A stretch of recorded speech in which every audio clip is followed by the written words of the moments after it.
Ikaw kumatok, ako na magasalita. Dali na. Ikaw na, be. Nahiya ako. Ano ba yan, arte eh.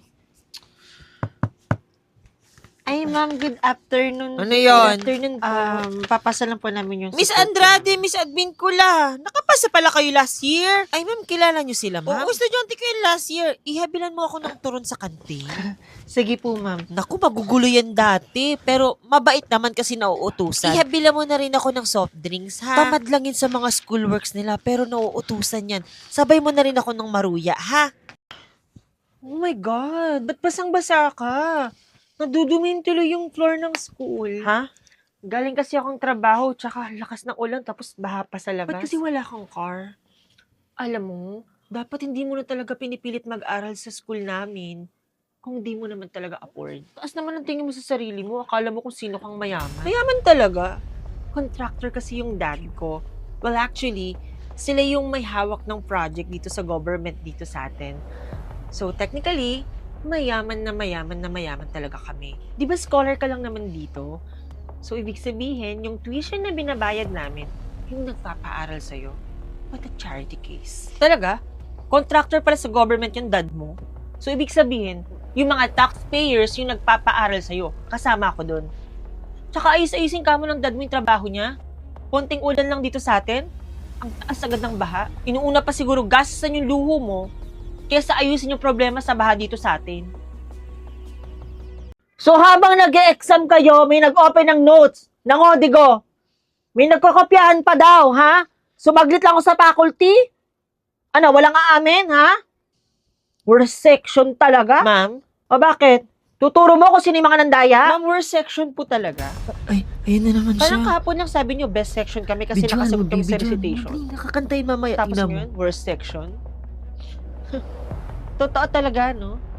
Makakalimutan nila lahat ng magandang nagawa mo sa isang Ano, bakit siya pagkakamali mo galing? lang. Huwag ka mo nang maingay. Binibidyoan ko. Ma'am, hindi kami laruan. Ano daw? Laruan? Laruan daw. Gago, ba't nawala yung Di ilaw? ako. Sino pumindot? Laruan na yung iiwan. Gago, sabi ko sa iyo, ko kanta yan. Huwag ka nang maingay. Binibidyoan ko. Angkinin at pagsawaan.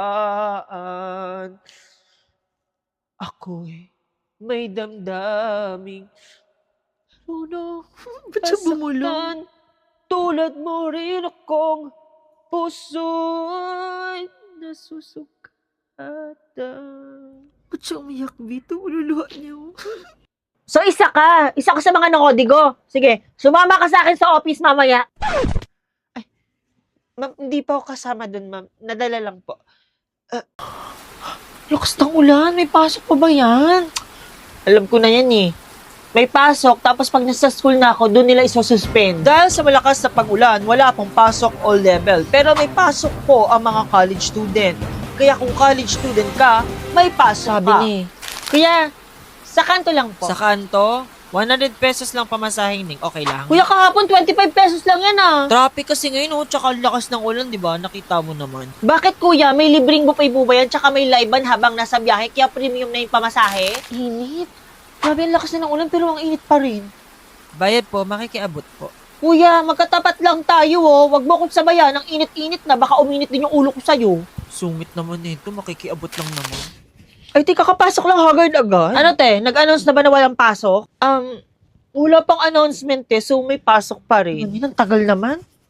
Taray, tag-ulan pero may nabagsak na snow sa anit mo. Ano, binabalakubak na naman ata ako eh. Siyempre, tag-ulan, tapos may pollution pa habang nagko-commute, magkaka-dandruff ka talaga. Kaya mag-head and shoulders ka na para maiwasan yung ituation. And fresh ka pa rin papasok sa school kahit commute lang. Sige, try ko yan. Pero bakit may dala ka niyan sa school?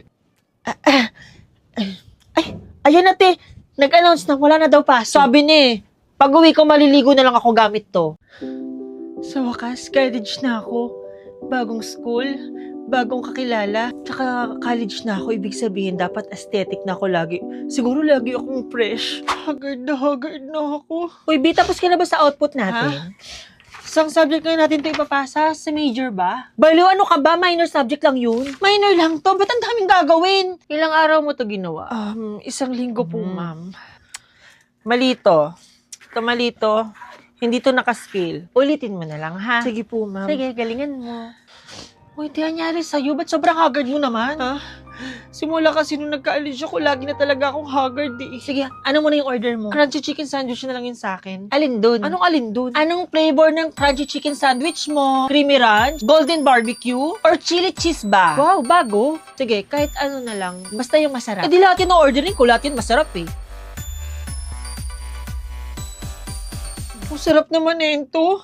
Deserve ko to. Sobrang dami ba naman nating pinasa this week? Grabe, na-stress talaga ako. Yung 3 flavor nito, kaya ko talagang ubusin. Tama yan, Be. Kumain ka lang ng kumain, pampalakas ng loob para ready ka sa exam natin mamaya. May exam ba tayo? Oo, di ba? Sa major subject natin. Hala, nakalimutan ko. Di ako nakapag-review.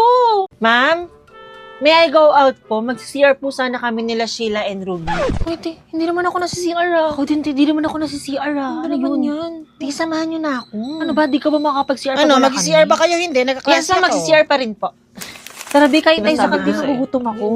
Ay, ti, kumain na ako. Hindi na ako nagugutom. Ako din, busog na ako, Kumain na rin kasi ako. Eh, bala kayo. Ayoko kumain pag di kayo kasama. Bakit? Kami bangungay ng pagkain mo? Be, hindi ako makakapasok ngayon, Be. Naka-uniform na nga ako. Kaso may sakit ako, Eh, di get Wilson sa'yo, Be. Oo nga, te, pagaling ka. Wag na din kaya kayong pumasok, Be. Punta na lang kayo dito sa bahay. Ay, bakit gagaling ka ba kapag pumunta kami dyan, te? No, papasok kami, no. Te, pati ba naman dito sa date mo, dapat kasama kaming dalawa? Nahihiya kasi ako. Eh, nasa na daw siya ng oras na kanina pa tayo dito sa Italianos, hindi pa tayo na-order, nakakahiya. Feel ko, te, ginost ka na, no? Ang tagal niya. Ginos niya na nga ata talaga ako. Hindi niya na ako nire-replyan. Alam mo, te, umorder na lang tayo. Hayaan mo na lang siya, hindi siya kawalan. Mukha naman siyang sigbin. Totoo, te, mukha namang sigbin yun. Eh, ano bang pwedeng kainin dito? Try mo tong BTS nila. BTS? Bisto to share. Starts at 1495. Meron ka ng 1 starter. So, yung Andre ka pa. Tapos, good for 3 to 4 person na siya. Kaya perfect pang barkada. Perfect tong Italian truffle chips nila, te. Pang barkada talaga. Di ba? Tapos tong parmesan crusted fish fillet nila. Ang sarap. Totoo, te. Tsaka tong 4 carne nila, te. Pasabog. Itong Big City. Ang sarap. Perfect to sa puso kong nawasak dahil sa nang-go sa akin. OA.